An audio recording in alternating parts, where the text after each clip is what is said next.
प्रांतों पर हवाई अटैक हुए हैं। इसमें पख्तिया और कुनार प्रांत शामिल हैं। 35 लोगों की मौत की खबर है, 100 से ज्यादा घायल हुए हैं। पाकिस्तान ने दावा किया है कि 29 आतंकी इस हमले के दौरान मारे गए हैं। घायलों में बच्चे और महिलाएं भी शामिल हैं। एयर स्ट्राइक में पाकिस्तान ने 29 आतंकियों को ढेर किया है। बीते दिन कराची में आतंकी हमला हुआ था, जिसके बाद पाकिस्तान ने अफगानिस्तान पर यह एयर स्ट्राइक की है। ये बड़ी खबर आपको बता दें, पाकिस्तान ने अफगानिस्तान सीमा के पास एयर स्ट्राइक की है। अफगानिस्तान में 3 प्रांतों पर हवाई हमला हुआ है। इसमें पख्तिका शामिल है। 35 लोगों की मौत की खबर है, साथ ही कई लोग घायल बताए जा रहे हैं। एयर स्ट्राइक में पाकिस्तान ने 29 आतंकियों को मार गिराने का दावा किया है। बीते दिन ही कराची में आतंकी अटैक हुआ था, जिसके जवाब में पाकिस्तान ने रिटेलिएट किया है। पाकिस्तान ने अफगानिस्तान के जो सीमा वाले क्षेत्र है, जो 3 प्रांत है जिसमें पख्तिया शामिल है, पख्तिका शामिल है और कुनार शामिल है, इन तीनों प्रांतों पर हवाई अटैक किया है। एयर स्ट्राइक में पाकिस्तान ने 29 आतंकियों को मार गिराने का दावा किया है। कई लोग घायल बताए जा रहे हैं, जिसमें महिलाएं और बच्चे भी शामिल हैं। एक बार फिर से पाकिस्तान और अफगानिस्तान के बीच टेंशन का माहौल है। लगातार बीते 4-5 महीने से पाकिस्तान और अफगानिस्तान के बीच छुटपुट झड़पें देखने को मिल रही है। सीमा के पास तनाव है और एक बार फिर से पाकिस्तान ने अफगानिस्तान के 3 प्रांतों पर अटैक किया है, एयर स्ट्राइक की है। इन हवाई हमलों में पाकिस्तान ने 29 आतंकियों को मार गिराने का दावा किया है।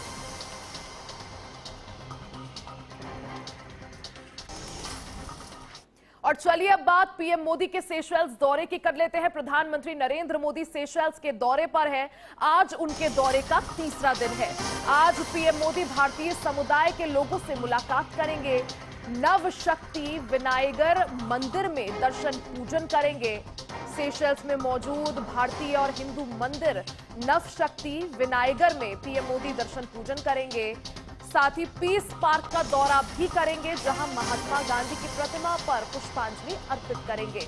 प्रधानमंत्री नरेंद्र मोदी सेशेल्स के दौरे पर है। आज उनके दौरे का तीसरा दिन है। पीएम मोदी इस दौरान भारतीय समुदाय के लोगों से मुलाकात करेंगे। साथ ही पीस पार्क का भी दौरा करेंगे, जहां वो महात्मा गांधी की जो प्रतिमा है उस पर पुष्पांजलि अर्पित करेंगे, नमन करेंगे। सेशेल्स के राष्ट्रीय दिवस समारोह के स्वर्ण जयंती के मौके पर पीएम मोदी सेशेल्स गए थे। बतौर मुख्य अतिथि, चीफ गेस्ट के तौर पर उन्हें आमंत्रित किया गया था। उनको गार्ड ऑफ ऑनर भी दिया गया। सिर्फ इतना ही नहीं, देखिए, इससे पहले पीएम मोदी ने साल 2015 में सेशेल्स की यात्रा की थी। पीएम मोदी की ये दूसरी सेशेल्स यात्रा है।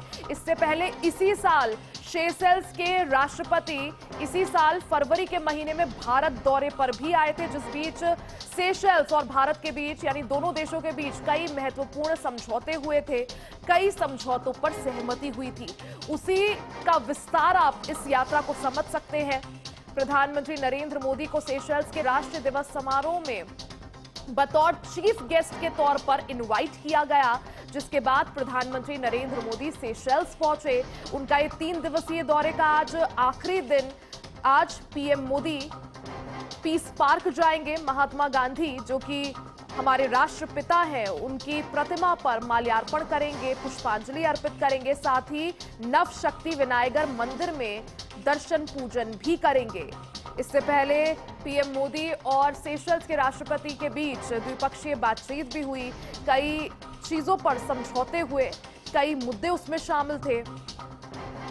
आज इंडियन डायस्पोरा से भी प्रधानमंत्री नरेंद्र मोदी मुलाकात करेंगे, उन्हें संबोधित करेंगे। कल पीएम मोदी ने सेशेल्स की संसद को संबोधित किया था, जिसके साथ ही प्रधानमंत्री नरेंद्र मोदी पहले भारतीय प्रधानमंत्री बने जिन्होंने सेशेल्स की संसद को संबोधित किया। पीएम मोदी से पहले पूर्व प्रधानमंत्री इंदिरा गांधी ने सेशेल्स का दौरा किया था। इंदिरा गांधी के बाद सेशेल्स का दौरा करने वाले पहले माफी चाहूंगी दूसरे भारतीय प्रधानमंत्री हैं पीएम मोदी।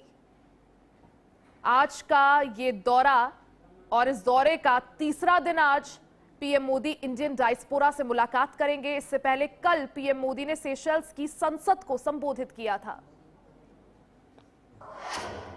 और चलिए अब बात मुख्यमंत्री योगी आदित्यनाथ के आज के दौरे की भी कर लेते हैं। आज पीलीभीत और मुरादाबाद के दौरे पर रहेंगे उत्तर प्रदेश के मुख्यमंत्री योगी आदित्यनाथ। पीलीभीत मुरादाबाद की जनता को बड़ी सौगात देंगे। पीलीभीत में 66 परियोजनाओं का लोकार्पण शिलान्यास करेंगे। साथ ही 500 करोड़ से ज्यादा की 66 विकास परियोजनाओं की सौगात आज पीलीभीत को मिलेगी। इसके बाद मुरादाबाद आ जाइए। मुरादाबाद में 63 परियोजनाओं की सौगात वो देंगे। दोपहर 1 बजे सीएम पहुंचेंगे सर्किट हाउस, अधिकारियों के साथ समीक्षा बैठक करेंगे। 365 करोड़ की परियोजनाओं का लोकार्पण शिलान्यास करेंगे। आज मुख्यमंत्री योगी आदित्यनाथ पीलीभीत और मुरादाबाद के दौरे पर रहेंगे। इससे पहले कल सीएम योगी हाथरस के दौरे पर थे। एक एक कर देखिए, हर जिले को टच करने की कोशिश है। हर जिले में जाकर मुख्यमंत्री योगी आदित्यनाथ बड़ी सौगातें दे रहे हैं। आज उनका पीलीभीत और मुरादाबाद का ये दौरा कई मायनों में खास माना जा रहा है। विकास को रफ्तार दी जाएगी। 500 करोड़ से ज्यादा की 66 परियोजनाओं का वो लोकार्पण शिलान्यास करेंगे पीलीभीत में। साथ ही मुरादाबाद की अगर बात करें तो दोपहर 1 बजे बाद वो मुरादाबाद सर्किट हाउस पहुंचेंगे, अधिकारियों के साथ समीक्षा बैठक करेंगे और मुरादाबाद को भी 365 करोड़ की परियोजनाओं का तोहफा आज सीएम योगी आदित्यनाथ देंगे। मुख्यमंत्री योगी आदित्यनाथ विकास को लेकर पूरी तरह से प्रतिबद्ध नजर आ रहे हैं। समय समय पर वो तमाम जिलों का दौरा करते हैं और आज पीलीभीत और मुरादाबाद में उनका कार्यक्रम। दोपहर 1 बजे मुरादाबाद सर्किट हाउस वो पहुंचेंगे, अधिकारियों के साथ समीक्षा बैठक करेंगे। तमाम जो विकास परियोजनाएं चल रही हैं उन्हें किस तरह से रफ्तार दी जाए, इस संबंध में अधिकारियों से बातचीत भी करेंगे, पूरा स्टेटस रिपोर्ट लेंगे। पीलीभीत और मुरादाबाद के दौरे पर आज मुख्यमंत्री योगी आदित्यनाथ।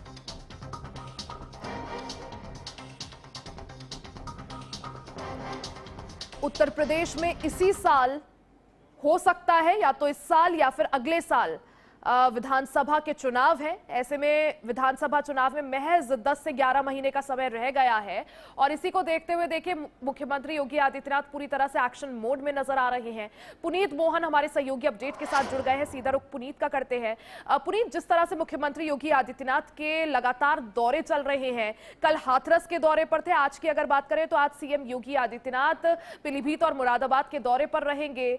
कई विकास परियोजनाओं की सौगात देंगे। किस तरह से विकास को रफ्तार देने की कोशिश?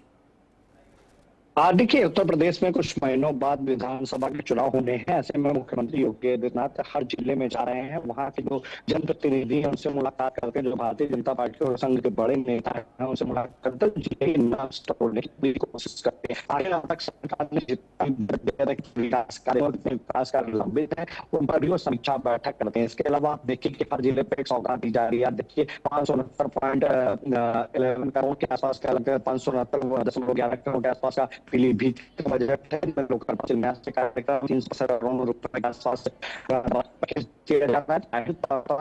छोटा से छोटा जिला हो, विकास की रफ्तार से अछूता न रहेगा, उसको लेकर के मुख्यमंत्री रोक रही हूँ, थोड़ा ऑडियो में दिक्कत है, एक बार फिर से आपसे संपर्क करने की कोशिश करते हैं। और देखिए मुख्यमंत्री योगी आदित्यनाथ का आज पीलीभीत और मुरादाबाद का दौरा है। पीलीभीत में 66 परियोजनाओं का लोकार्पण और शिलान्यास वो करेंगे। मुरादाबाद में 63 परियोजनाओं का लोकार्पण शिलान्यास।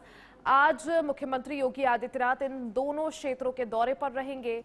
वहां की जनता को बड़ी सौगात मिलेगी। इन परियोजनाओं में सीवर, सड़क, इंफ्रास्ट्रक्चर परियोजनाएं शामिल हैं, यानी विकास को और ज्यादा गति और रफ्तार देने की कोशिश की जाएगी। और इस संबंध में ये दौरा बेहद खास माना जा रहा है। यूपी में जल्द विधानसभा के चुनाव हैं, कुछ ही महीने अब बचे हुए हैं और ऐसे में मुख्यमंत्री योगी आदित्यनाथ एक्शन मोड में है। समय समय पर वो अलग अलग क्षेत्रों का दौरा कर रहे हैं, अलग अलग जिलों का दौरा कर रहे हैं। वहां की जो मूलभूत समस्याएं हैं उनको समझ रहे हैं और साथ ही अधिकारियों को विकास को और ज्यादा गति देने को लेकर समीक्षा बैठकें भी सीएम योगी कर रहे हैं। आज सीएम योगी आदित्यनाथ पीलीभीत और मुरादाबाद के दौरे पर रहेंगे। हजारों करोड़ की विकास परियोजनाओं का लोकार्पण शिलान्यास करेंगे। जनता को बड़ी सौगात देंगे। कोशिश यही है कि जनता को किसी भी तरह की परेशानी ना हो, लोगों को किसी भी तरह की परेशानी ना हो और विकास को रफ्तार मिलती रहे। नए भारत का, विकसित भारत का ग्रोथ इंजन उत्तर प्रदेश को कहा जाता है और इसी के संबंध में मुख्यमंत्री योगी आदित्यनाथ भी प्रतिबद्ध है कि कोई भी क्षेत्र विकास से अछूता ना रह जाए, सभी क्षेत्रों में विकास को गति दी जा सके।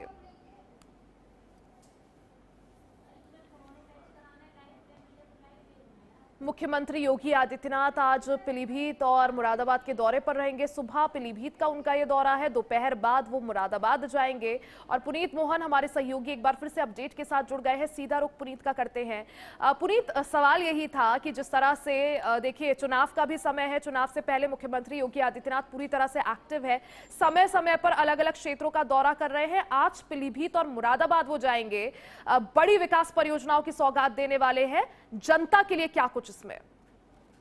देखिए, उत्तर प्रदेश में कुछ ही महीनों बाद विधानसभा के चुनाव होने हैं। ऐसे में आप देखिए कि मुख्यमंत्री लगातार उत्तर प्रदेश के हर जिले का लगभग दौरा कर रहे हैं। आप देखिए, जिस भी जिले में वो जाते हैं, पिछले जो विकास कार्य हो उनकी भी समीक्षा करते हैं। सरकार ने अभी तक उस जिले को जितना बजट दिया था उसके अनुरूप विकास कार्य किए गए हैं नहीं, उसकी भी वो अधिकारियों के साथ, जनप्रतिनिधियों के साथ समीक्षा बैठक करते हैं। तो दूसरी तरफ जो भारतीय जनता पार्टी के वरिष्ठ पदाधिकारी हैं या पूर्व पदाधिकारी रहे हैं और संघ के जो कार्यकर्ता, उनके साथ भी वो बैठक करके जिले की नब्ज टटोलने की पूरी कोशिश करते हैं। आप देखिए कि मुख्यमंत्री योगी आदित्यनाथ लगातार एक्टिव हैं। आपने कल हाथरस का भी दौरा देखा और आज पीलीभीत को लगभग 569.11 करोड़ रुपए की सौगात को देने जा रहे हैं, जिसमें कुछ कार्यक्रम शिलान्यास है और कुछ लोकार्पण होने। 365 करोड़ रुपए मुरादाबाद को दिए जाएंगे। देखिए, जिस तरीके से यूपी पश्चिम में एक बड़ा टास्क रहा है, आपने पिछले विधानसभा चुनाव में देखा होगा कि यूपी पश्चिम की कमान खुद गृह मंत्री अमित शाह ने संभाली थी और सीधे तौर पर कहीं ना कहीं डोर टू डोर कैंपेनिंग तक उन्होंने करी थी, तब जाकर के बीजेपी बहुत मजबूत हो पाई थी यूपी पश्चिम में। उस मजबूती को लगातार बनाए रखना, क्योंकि लोकसभा के चुनाव में समाजवादी पार्टी के जो सांसद थे वो ज्यादा से ज्यादा संख्या में यूपी पश्चिम से निकले थे। तो ऐसे में कहीं ना कहीं एक बड़ी फाइट है यूपी पश्चिम में। और आप देखिए कि लगातार मुख्यमंत्री योगी आदित्यनाथ, चाहे वो पूर्वांचल हो, चाहे वो पश्चिमांचल हो, चाहे वो मध्य का एरिया हो या फिर बुंदेलखंड का एरिया हो, लगातार मुख्यमंत्री योगी आदित्यनाथ एक्टिव हैं।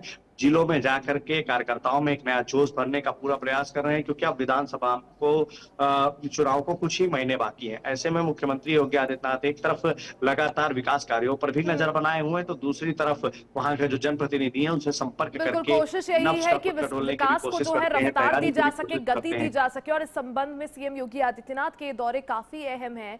पुनीत, आप नजर बनाए रखें। बहुत बहुत शुक्रिया जानकारी के लिए। खबरों में आगे बढ़ते और चलिए अब बात राम मंदिर चढ़ावा चोरी मामले की भी कर लेते हैं। राम मंदिर चढ़ावा चोरी के सभी 8 आरोपियों की आज कोर्ट में पेशी होनी है। आज खत्म हो रही है आरोपियों की न्यायिक हिरासत। सभी आरोपियों को आज कोर्ट में पेश किया जाएगा। आरोपियों की कस्टडी रिमांड की मांग कर सकती है पुलिस। राम मंदिर चढ़ावा चोरी मामले में पुलिस ने 8 आरोपियों को गिरफ्तार किया है। इन आरोपियों में अविनाश शुक्ला, अनुकल्प मिश्रा, लवकुश मिश्रा, मनीष कुमार यादव, करुणेश पांडे, रमा शंकर मिश्रा और सुभाष श्रीवास्तव और रमा शंकर उर्फ टिन्नू यादव शामिल है। ये 8 नाम हैं जो कि इस चढ़ावा चोरी मामले में पुलिस ने इन्हें गिरफ्तार किया है, इन्हें नामजद आरोपी बनाया है। इन सभी को आज अदालत में पेश किया जाएगा। सभी की न्यायिक हिरासत खत्म हो रही है, इस वजह से अदालत के सामने पेश किया जाएगा और हो सकता है, संभावना है कि पुलिस इन सभी की रिमांड मांगे। राम मंदिर चढ़ावा चोरी मामले में सरकार ने एसआईटी का गठन किया था। एसआईटी इस मामले की जांच कर रही है। राम मंदिर में चढ़ावे के रूप में निकलने वाले कैश, आभूषणों और अन्य कीमती सामान की गिनती से जुड़े काम में ये सभी लगे हुए थे। इस मामले की जांच के दौरान पुलिस अब तक करीब 80 लाख रुपए भी इन सभी के पास से बरामद कर चुकी है, जो बताए जा रहे हैं कि हो सकता है कि चुराए हुए हों। आरोपियों के खिलाफ भारतीय न्याय संहिता बीएनएस की चोरी, आपराधिक विश्वासघात, चोरी की संपत्ति रखने और आपराधिक साजिश से जुड़े धाराओं के तहत केस दर्ज किया गया है। इसके अलावा उनके खिलाफ भ्रष्टाचार निवारण अधिनियम की धाराएं भी लगाई गई है। ये एफआईआर उत्तर प्रदेश सरकार द्वारा गठित 3 सदस्यीय स्पेशल इन्वेस्टिगेशन टीम की प्रारंभिक रिपोर्ट के आधार पर दर्ज की गई थी। इससे पहले रविवार को पुलिस ने सभी आरोपियों के घरों पर एक साथ छापा मारा था। पुलिस टीमों ने स्थानीय मजिस्ट्रेट की मौजूदगी में आरोपियों के घरों की तलाशी ली। इस दौरान कुछ आरोपियों के घरों से कैश और संपत्ति से जुड़े दस्तावेज भी मिले।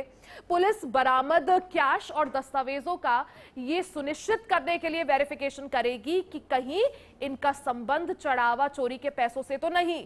वहीं आज सोमवार को कोर्ट में पेशी के दौरान पुलिस आरोपियों की कस्टडी रिमांड भी मांग सकती है। राम मंदिर चढ़ावा चोरी मामले पर उत्तर प्रदेश के मुख्यमंत्री योगी आदित्यनाथ पहले ही क्लियर कर चुके हैं कि कोई भी दोषी बख्शा नहीं जाएगा। पुनीत मोहन हमारे सहयोगी अपडेट के साथ जुड़ गए हैं। पुनीत, राम मंदिर चढ़ावा चोरी मामला बढ़ता हुआ ही जा रहा है। जो 8 आरोपी जिनकी गिरफ्तारी हुई है, आज उनकी कोर्ट में पेशी होनी है। पुनीत, कितनी संभावना कि पुलिस जो है इनकी रिमांड मांगे, और रिमांड मांगती है तो कितने दिनों की मांगी जाएगी? देखिए, सीधे तौर पे जिस तरीके से राम मंदिर चढ़ावा चोरी में 8 लोगों को गिरफ्तार किया गया है, फिलहाल पुलिस ने जब इनको परसों पेश किया था तब पुलिस ने रिमांड नहीं मांगी थी।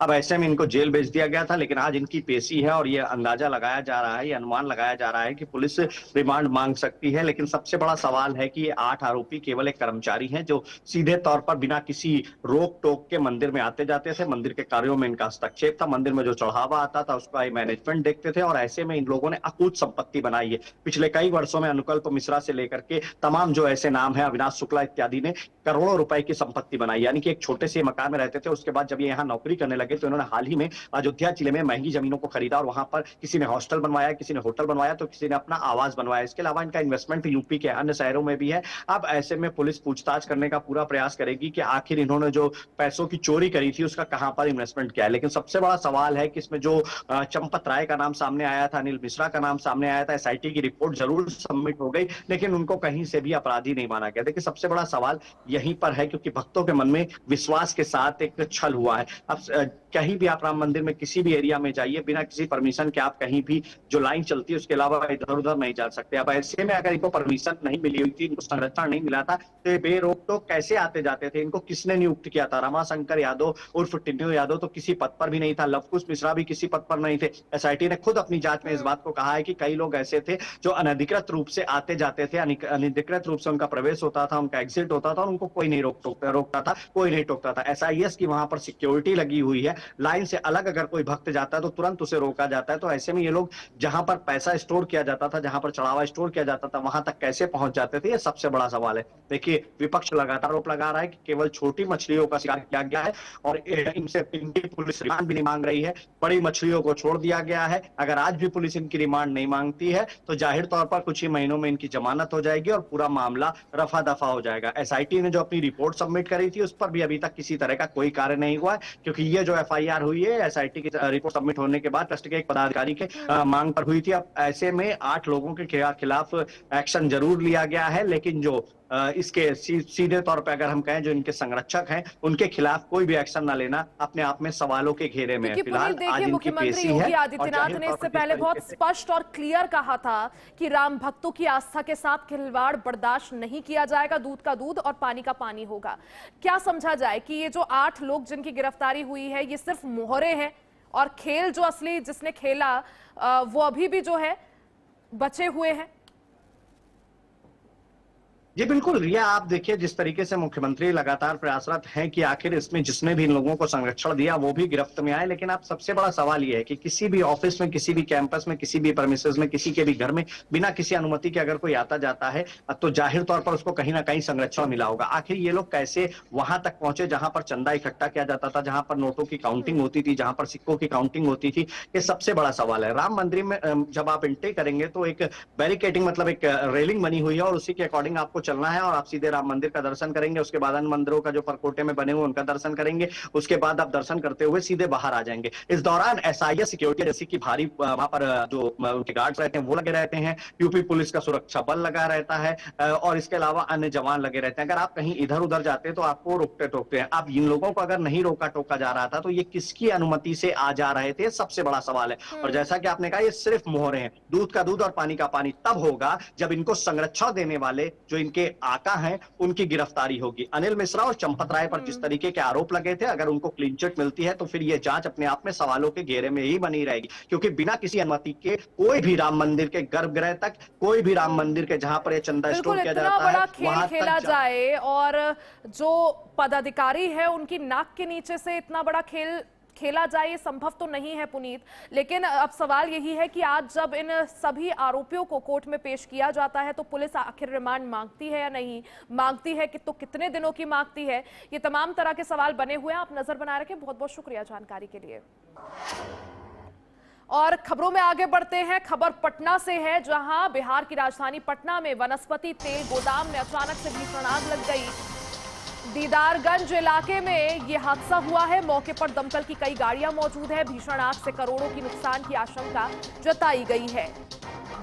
बिहार की राजधानी पटना में यह बड़ा हादसा, जहां वनस्पति तेल गोदाम में अचानक से आग लग गई।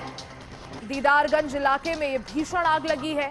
देखते ही देखते आग ने विकराल रूप ले लिया। मौके पर दमकल की कई गाड़ियां मौजूद है। भीषण आग से करोड़ों के नुकसान की आशंका जताई जा रही है। फिलहाल दमकल की गाड़ियां आग बुझाने के प्रयास कर रही हैं। दीदारगंज इलाके में आज बड़ा हादसा हो गया, जहां वनस्पति तेल के गोदाम में अचानक से भीषण आग लग गई। देखते ही देखते आग ने विकराल रूप ले लिया, पूरे गोदाम को अपनी चपेट में ले लिया। और इस बीच भीषण आग से करोड़ों के नुकसान की आशंका जताई जा रही है। आसपास के क्षेत्र में अफरा तफरी का माहौल है। धुएं का काला गुब्बार अब चिंता का विषय बना हुआ है। हालांकि किस वजह से यह आग लगी, अब तक ये क्लियर नहीं हो पाया है।